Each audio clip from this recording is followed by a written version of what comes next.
And welcome to this week's edition of the Scholastic Sitdown. That's Luke Jorden. I'm Dylan Ward. We're both sitting down and we're both ready to talk about the Scholastic Hockey League. Luke, how was your week, man? My week was pretty good. I got to do the SHL game of the week on Saturday. We had some internet issues between St. Viator and Stevenson, but we'll get into that game later. And boy, that was a pretty fun one. You had a hectic weekend, didn't you, Dylan? Yeah. I was up in Jamestown, New York with the Glenbrook South team as they were participating in the Governor's Cup. Actually won it.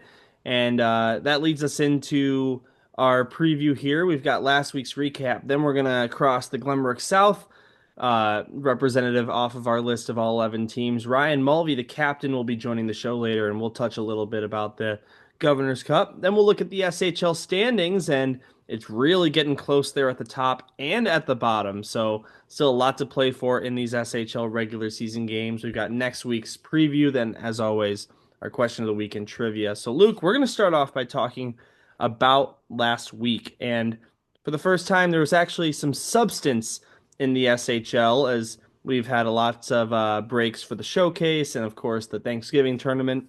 But we do have kind of a full week, and it started on Tuesday as Glenbrook South hosted Loyola Gold. Loyola with the 4-2 win in that one. Glenbrook South made it 4-2 in the final moments of the game. So really just a dominant performance by Loyola in that one. Yeah, Dylan, and I was able to catch the third period of that game while it was live, and I could just tell Loyola was having one of those nights where they looked good. They looked cool, calm, collected with the puck, and when they play confident, they are arguably one of the best teams in the state. I think they've struggled to do that as of late, but with a win against a good team like Glenbrook South, this is a huge statement for them. Yeah, and a much needed win for them too, as they'd come into that one losers of three straight games. So Loyola gets 2 points there in their 10th win of the season at the time. Moving on to Saturday, we had three games on the SHL slate, starting with the big shock, Carmel Catholic Corsairs with their second big upset of the season. 5-1 victory over New Trier Green. And we're going to list all these games first, then we'll talk about them individually. And then we had St. Viator going in on the road against Stevenson, a game that went all the way to OT without a goal. And St. Viator wins it in overtime on a breakaway. Luke, you had the call on SHL Network for that one. And then to wrap up the night, it was St. Ignatius in against Loyola at American Heartland Ice Arena, and Iggy with a 3-2 win in that one. And at that time, that propelled them into first place in points in the SHL standing. So let's go through each game and break them down, starting with Carmel versus New Trier.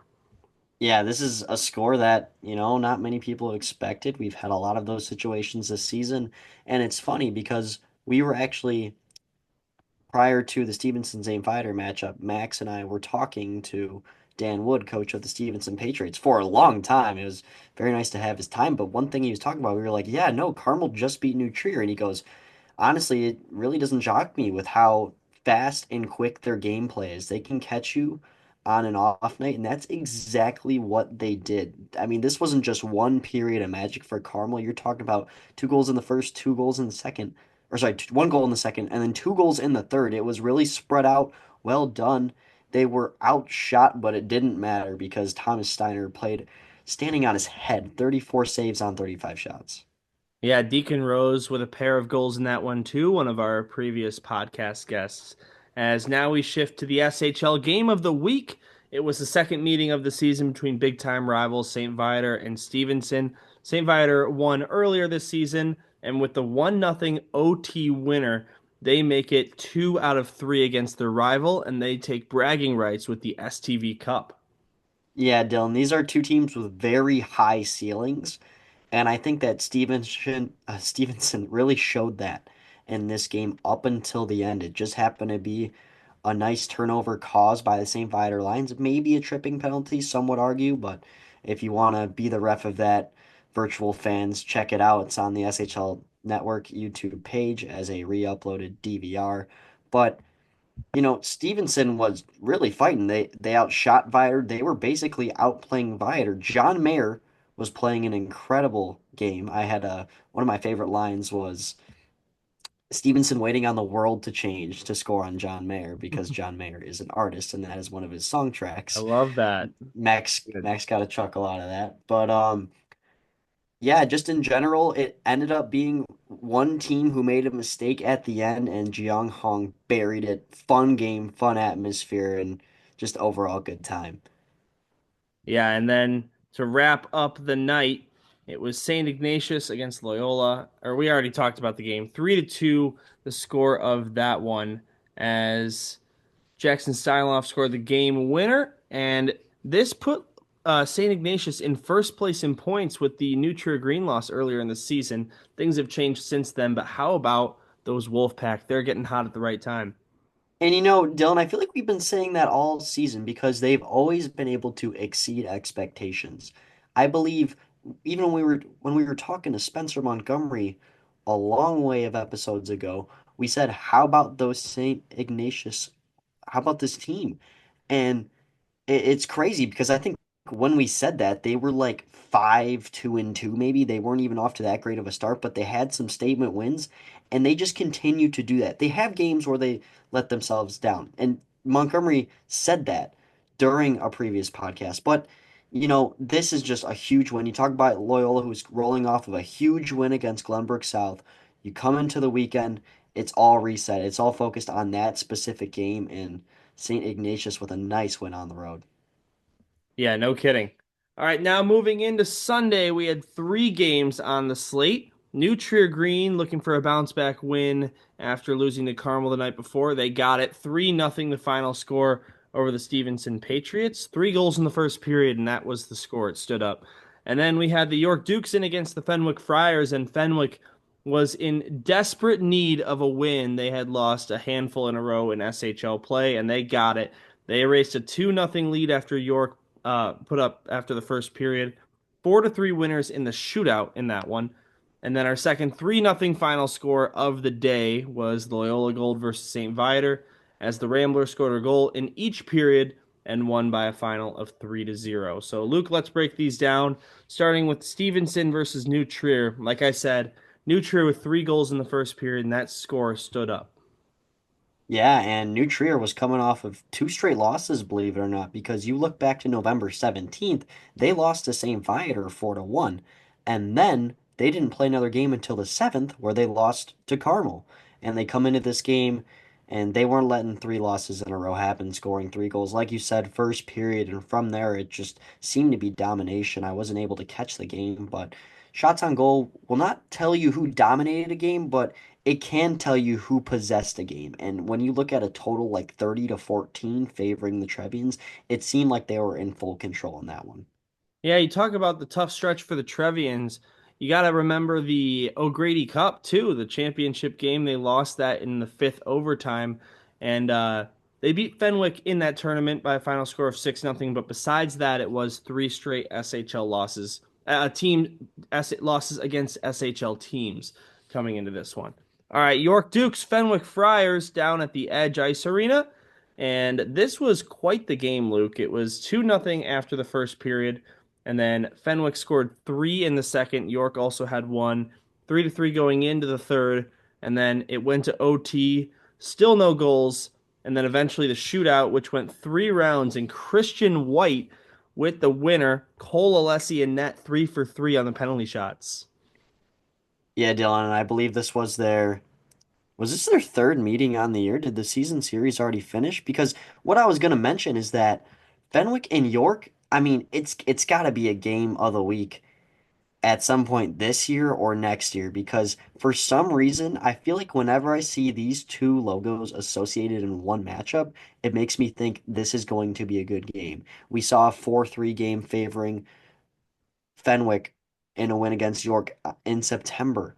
Now you're talking about this one, another 4-3 game, and this one took a shootout. I mean, these are just really closely contested battles, and honestly, they're probably one of the only series in the SHL to keep all games within one so far. And Luke, you talked about double 4-3 wins. Both of those were in overtime as Fenwick and York do have one meeting left here in the SHL regular season, but it's actually to be determined as, of course, there's a handful of games in the SHL that get scheduled a little late.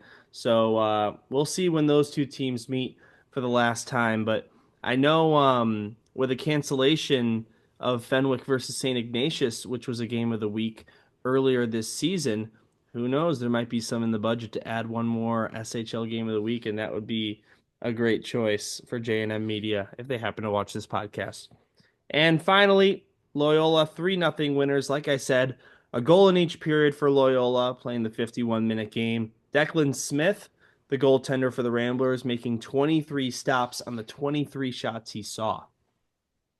Yeah, Dill, not much to say about this one. Just to note, it's just a big bounce back win for Loyola. When you lose one, you tend to get into a little bit of a mental slump. You got to try to dig out of that hole as soon as possible. Getting back in the win column, huge for the Ramblers here. All right, well, that'll do it for our recap of last week's games. Now we will send things over to our podcast guest of this week, Glenbrook South defenseman captain Ryan Mulvey. And we are here with our guest, Glenbrook South captain Ryan Mulvey. Ryan, thanks for coming on the SHL Network podcast. Yeah, for sure. All right, so we're gonna start off by this. Of course, it was a couple weeks ago now, but you played in the North-South game. You were on this varsity one team since your freshman year, so this is your third time doing it. Just want to know how this year's game stacked up to the rest, and what are some memories you have from Thanksgiving Eve. I think with this year, it was more nerve-wracking for me because I felt that I had more of a bigger role on the team this year than I had for the past 2 years. And especially just coming back from being down 2-0, as you know, we let up the 4-1 lead last year. Being on the other side of things, it really made everything more exciting. And I was just extremely happy to have won that game. And it was one of the best moments of my life. Yeah, and I believe Yeah. you had the game winner, right? Just walk me through that play. I believe it was a shot from the point. You just kind of saw a lane, you decided to just take it, instinct.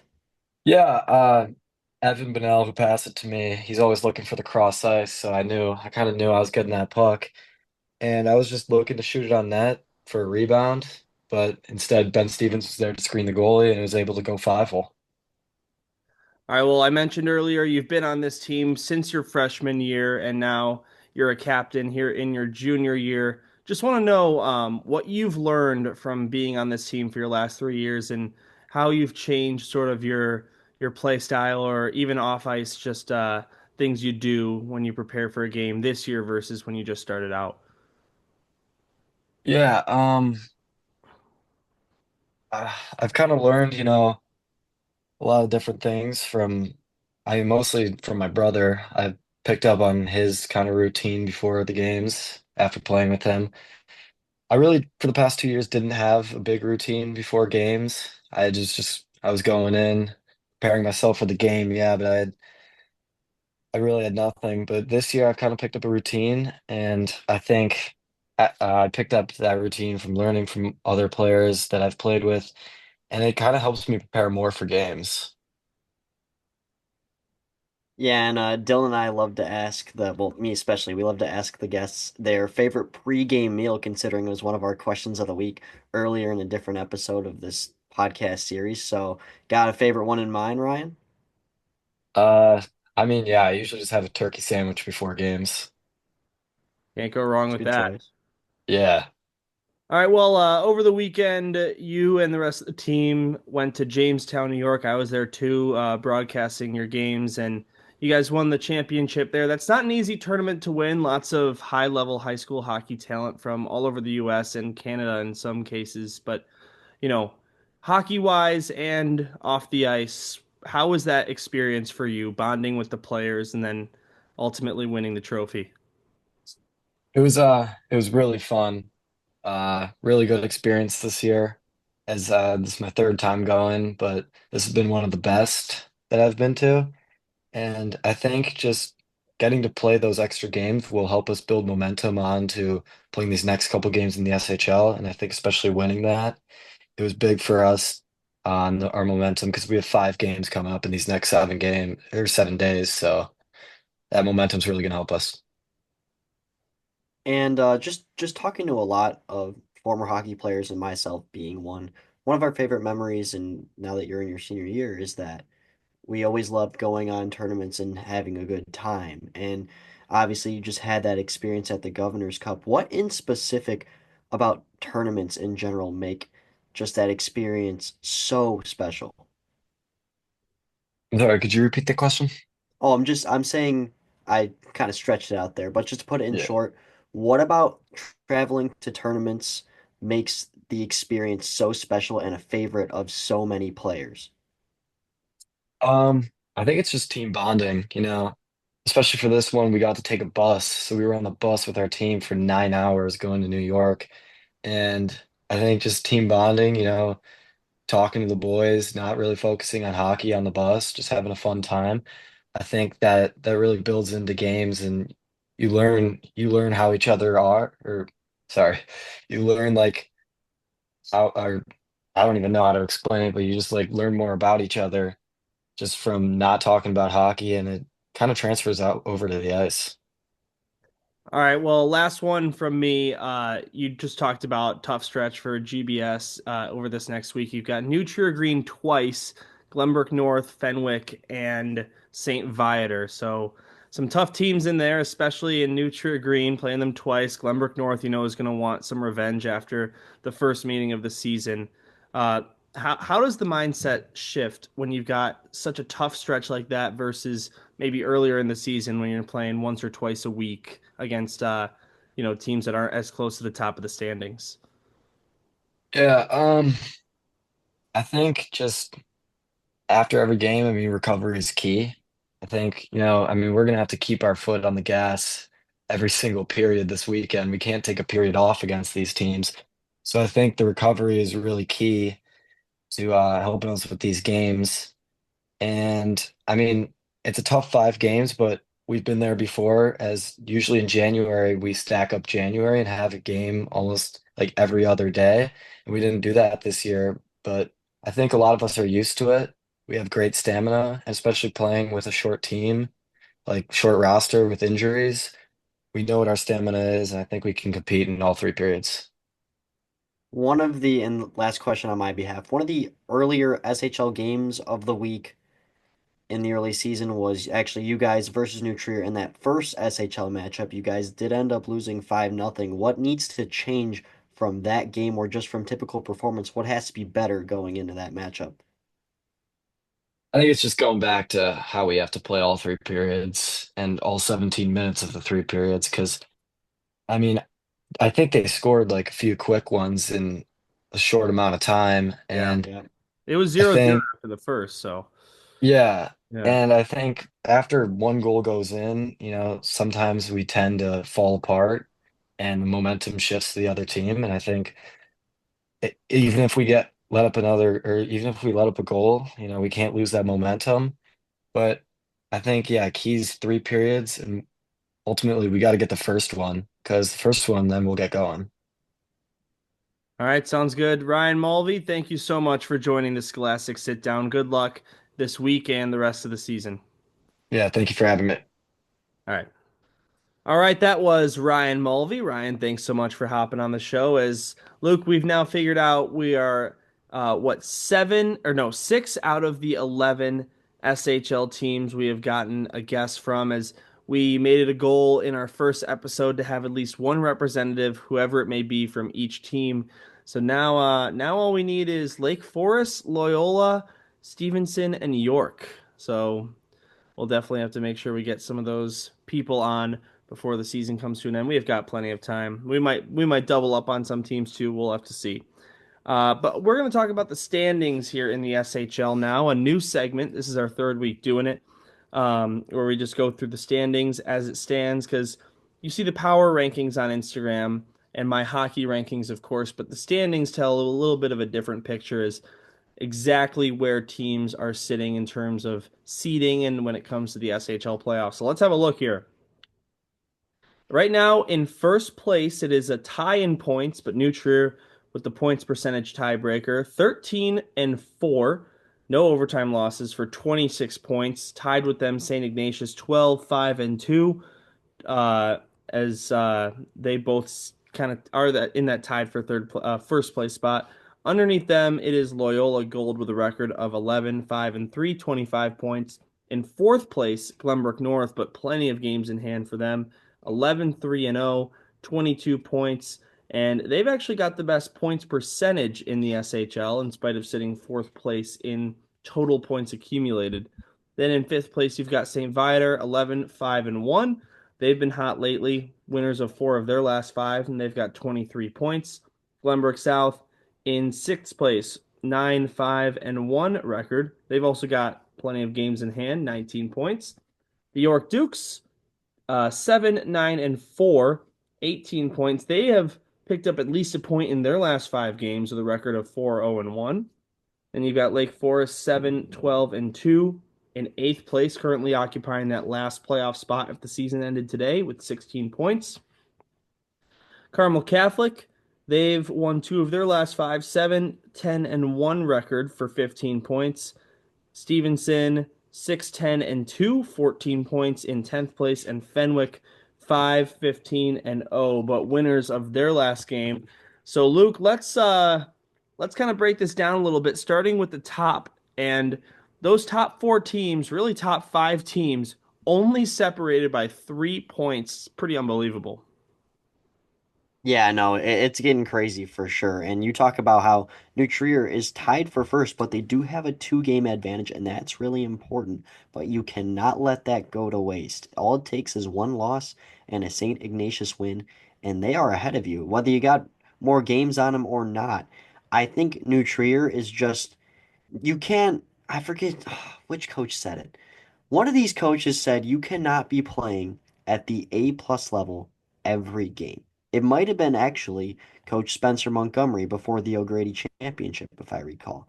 But he was saying you can't play at A plus every game, but if you do it at the right times, you can eventually be at the top of the standings. St. Ignatius is finding a good time in a heaping pile of games. They are playing the right type of hockey, ending them up in second, technically. Tied for first. Loyola is shortly behind.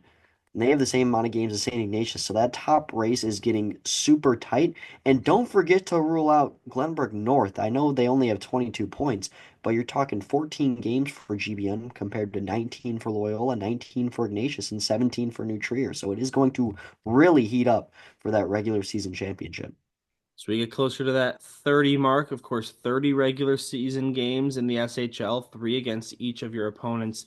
Now, looking at the bottom, the playoff picture, Lake Forest with 21 games played, 16 points. Carmel 1 point behind them. Stevenson 1 point behind Carmel, but they both have 18 games, three less than Lake Forest. So they could pick up some huge points with those games in hand. And that final playoff spot is really going to be a dogfight. It really is, Dylan. And as of right now, I would expect Carmel to do so, but you just don't know. I mean, look at Fenwick coming off of a big win against a York Dukes team that won 4 games in a row. And if Fenwick keeps that heat, all it takes is a couple of wins, two exactly, and they're tied with Stevenson at 10th, and another win, and then they're tied with Lake Forest at 8th. That is, of course, if the other teams don't win any games, which is probably nearly impossible considering they're going to be playing each other in some circumstances. But I tell you what, you cannot let your guard down, even if you're York, really. But Lake Forest, especially, Carmel's starting to pick up. You talk about that win against New Trier, and I feel like I'm beating a dead horse saying that it is going to be a good race, but it is really going to be a good race whether you're looking at the top or the bottom. It's not always the top teams that end up playing some of the best games we see because some of these bottom teams give us thrillers. All right, now that will do it for our standings portion, unless you had any other final thoughts, Luke. I don't think so. I think we nailed them all. All right, so we're going to move into our next week preview. And with that, we'll jump right in to our preview of this upcoming week. We have the rare Monday game, which means that we're going to preview this game, even though it will have already happened by the time you're watching this on Tuesday. We record every Monday afternoon. So tonight, but yesterday for you watching on the day this comes out, St. Ignatius in against York. That one will be at 7:55 as the York Dukes look to continue their hot streak. Again, we mentioned in the standings they have picked up a point in their last 5 games with 4 wins and an OTL, but St. Ignatius hot as well on a 5 game winning streak. This should be a great battle. Yeah, I mean, one of these teams is going to have their fire extinguished after this game, at least for the game's sake. It's not going to be easy for York, in my opinion. You do have home ice with a team traveling from Chicago on a Monday night when, trust me, as a high school player, schoolwork starts to pick up. So honestly, you're starting to get a little bit exhausted, but I do think, and we did predict, I think we did predict the last Monday game, so we predicted scores. So I want to see Okay. if we happen to get this right. I think St. Ignatius will still, propel and take this one by a score of 4-1. 4-1. Okay, I'm actually going to go with York on this one. I think they're going to be fired up after last night's game, and they're going to, come back to home ice and take advantage of this St. Ignatius team, which might be a little, riding high. I'll say York takes this one. It'll be low scoring, gritty game, 2-1.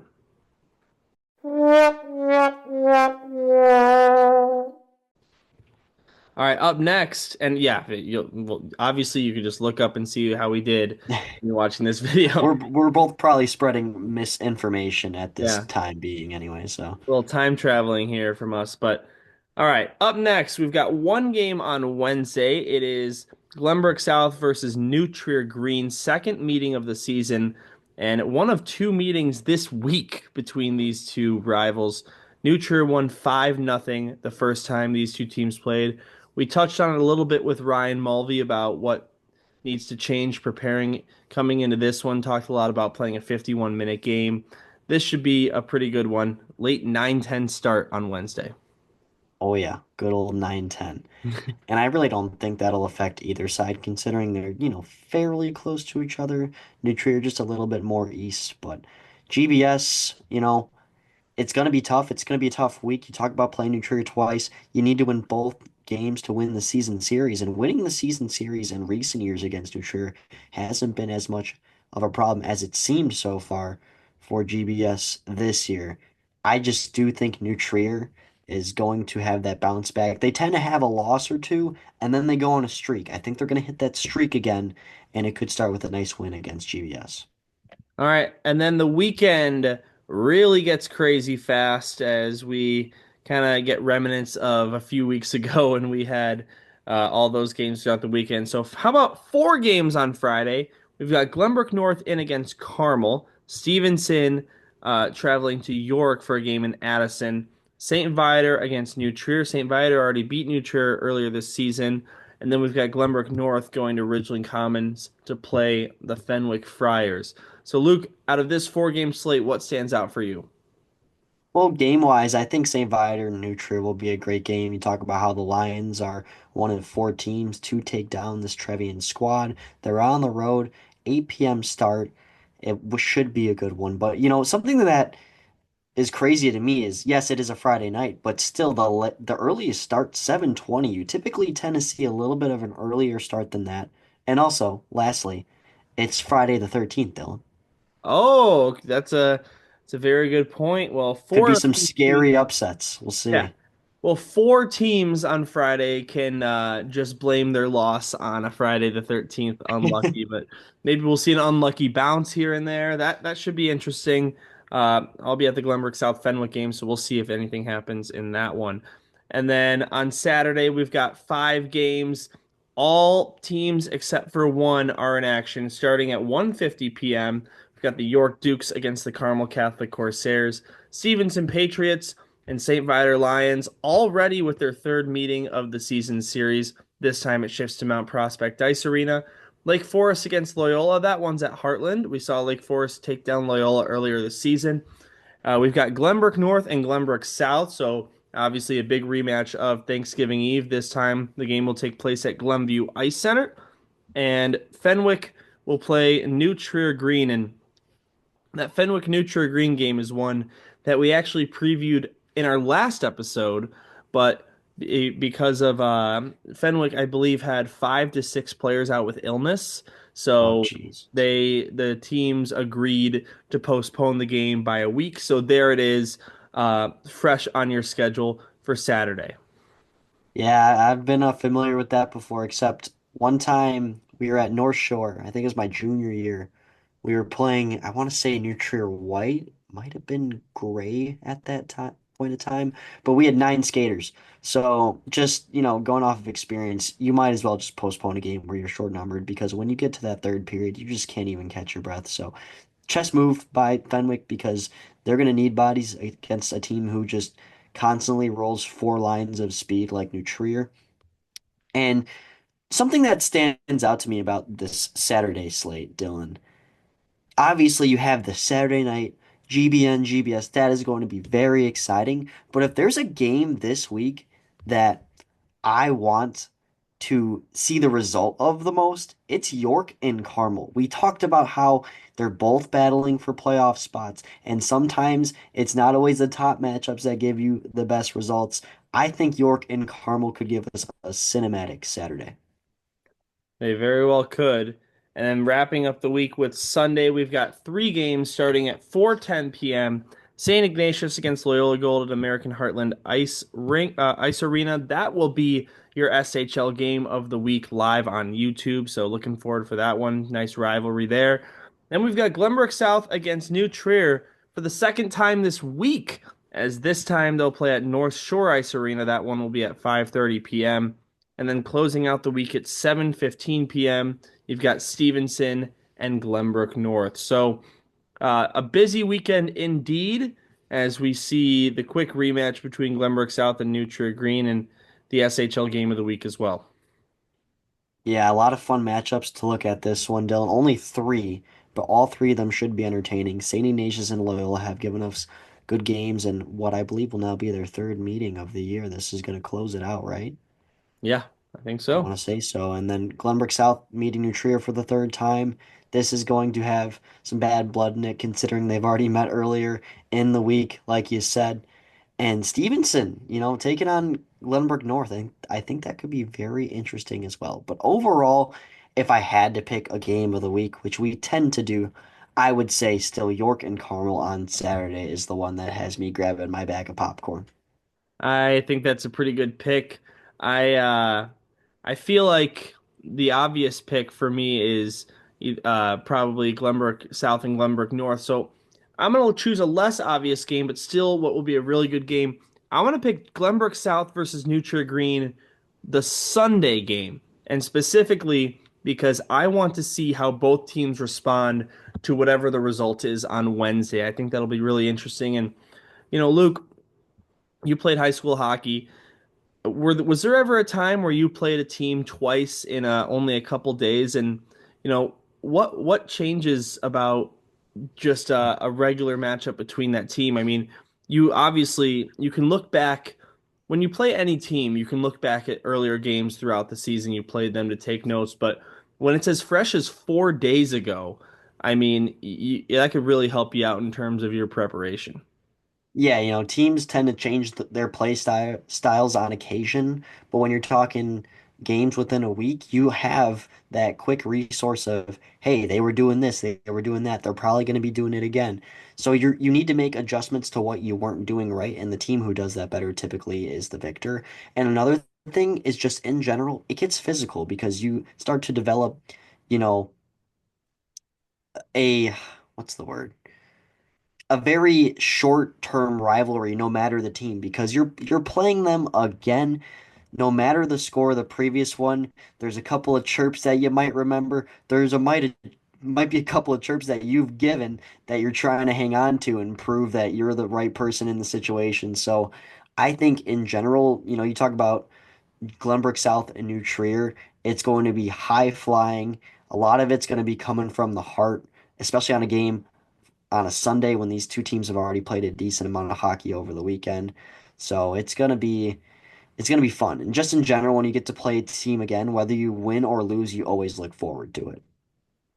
All right, well, that'll do it for our week preview. We're already moving along here to the question of the week, and we're gonna recap last week's question. I believe, Luke, you had it as where should the North-South game be held or in terms of which rank, or was it that game in specific or any rivalry game? I think it was. It was leeway. You could say either or, but mainly the main point was GBN GBS. And look at this, we actually have some responses, not just to the trivia, but to the question of the week. I think this, clap it up. Beautiful. Absolutely. That deserves a round of applause. All right, so we've got John Brogan, 6150. I said that Robert Crown would be a cool place to hold that game.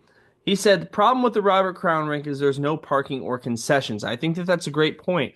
Allstate is the best option. They should give free tickets to all NIHL youth players to pack the house. And you know what? That's the thing Great about idea. the North-South game, right? Is you go to Centennial, you know, I'm going to keep this, as PG as possible, but the truth is, high school hockey is the only high school sport where you could go get a beer because the games are at public facilities instead of on campus.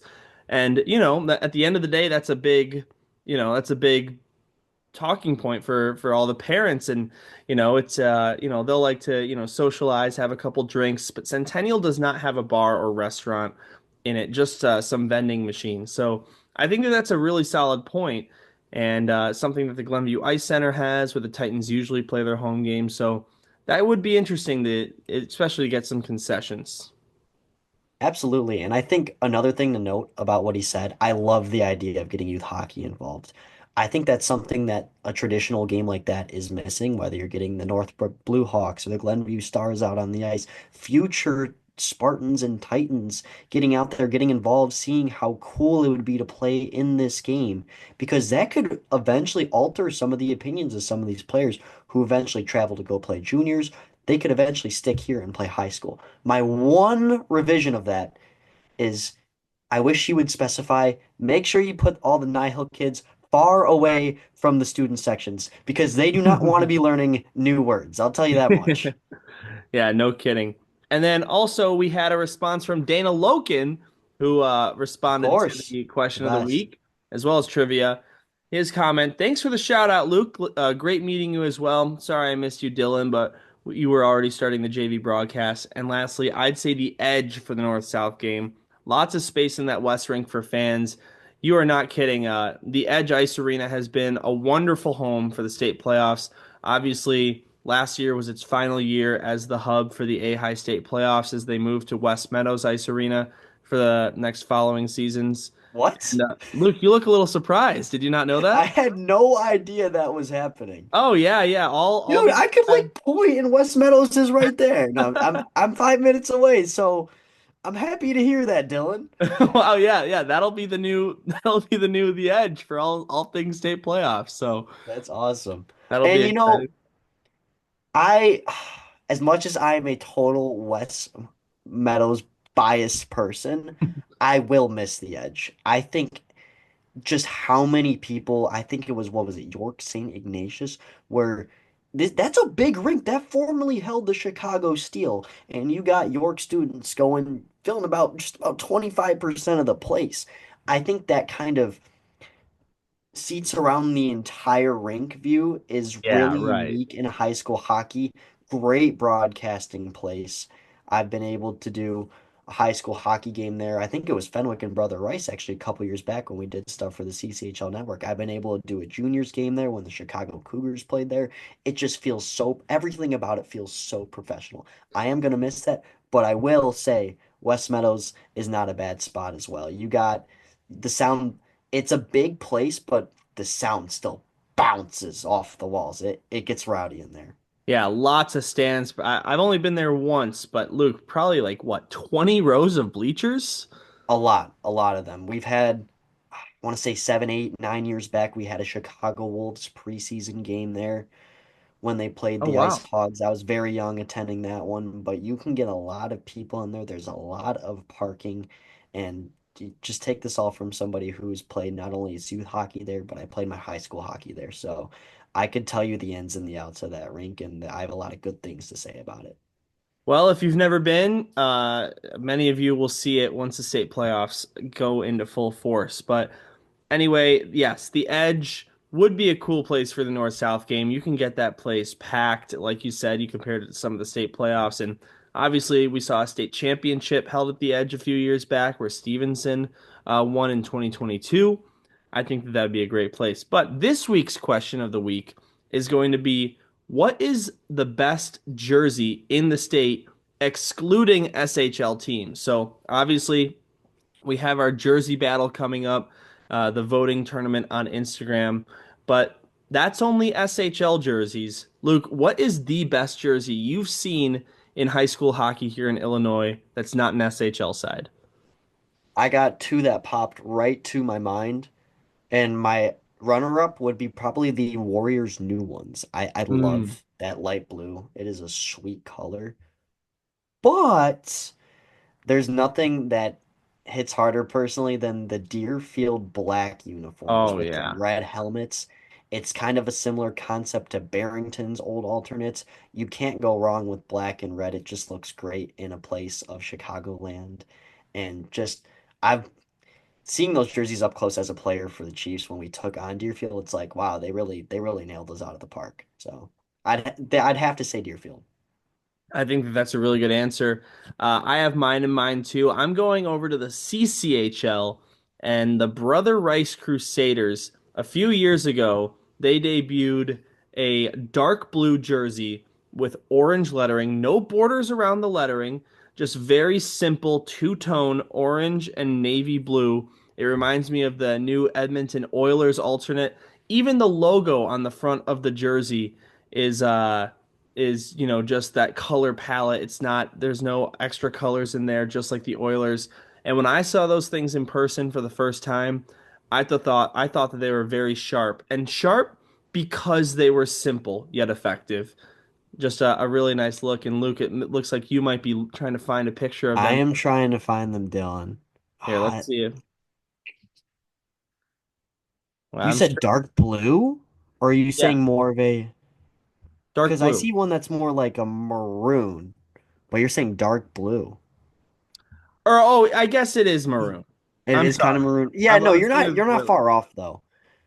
Let's see. Oh, I know what you're talking about now. I love those. Those are great uniforms. If you guys Yeah, look up Brother Rice hockey jersey, you'll be able to see when it's a game day graphic, and once I heard Dylan say Edmonton Oilers alternate, you'll get the idea. So spot yeah. on with that one, Dylan. I Yeah, like it. sorry about that. Not dark, not navy blue, but yeah, maroon brown. But I love that jersey, and again, it doesn't do too much, but it's effective, and that's why I really like it. I think it's cool just because you don't see that color combination too often with the maroon and orange. When you see something unique, you see it as cool, and that's exactly what that jersey is. So. Absolutely. So that was our question of the week. What is your favorite jersey in the SHL? Dana or John, if you want to double up here and answer our question of the week for the second week in a row, that would be great. Get a friend too. Let's start to double it by the week. We're going Yeah, four right. this week, eight the week after. Eventually, so long that we can't even read every response, Double it on, unless this is pass going it to to the run for next two person. hours. All right, and then we're going to close out this week's episode with our trivia question. But first, we'll have to give a shout out to Dana Loken once again. We've got to get some stats going here to figure out exactly how many times Dana has gotten the trivia question right. The question was, what was the recent SHL podcast guest Owen Just's highest scoring SHL game in his career, specifically in the SHL? Well, Luke, he nailed it. Dana says Big Man Owen put up a six spot versus Barrington. A hat trick and an assist trick in the game, in the same game, is pretty impressive. And Luke, that was indeed the correct answer. Even nailed the details. Tip of my cap to you if my hair wasn't slicked backwards behind here. All right. So if you're watching this right now, put your answer to this trivia question in the comments right now because Dana is 100% going to beat you to it if you don't act fast. Here is this week's trivia question. What is the highest shot on goal total put up by an SHL team in a single game this season? And who was the team? And who was it against? And how many shots on goal? Those three things you all need to have down in the comment section if you want to get credit for the right answer. how many shots, what team did it, and what team was it against. So, yeah, that's going to be the end of our podcast. Luke, do you have any final thoughts here? Gonna be another great week of hockey, Dylan, as it always is. We're getting close to Christmas time, so Yeah, another great week ahead, and we've probably got a long episode for you next week as we review all of those games that take place over the weekend. But we're gonna get a lot of results piling in here, and those standings are probably gonna change a lot between now and our next episode of the Scholastic Sit Down. So make sure you check the SHL website for the schedule. Make it out to some games. This is gonna be your final chance before the SHL goes on a significant break for about 2 weeks due to the holidays and winter break for all the schools. So get out and watch some hockey. It's a great time, and the season's really heating up. Also, feel free to reach out to us if you have any interest in sponsoring our podcast. We could use the support. As we always say, lots of real estate above and below us as you watch this video that you could have a logo or any kind of message you want. So leave us a comment, shoot us a DM on the SHL Instagram, or I think my contact information is on the SHL website. Luke, we should probably get yours up there too in case it'll you want to happen reach one out day. directly. All right, that's going to do it. Scholastic Sit Down, episode number 12. Have a great week, everybody. And we'll see what happens with this huge slate of games.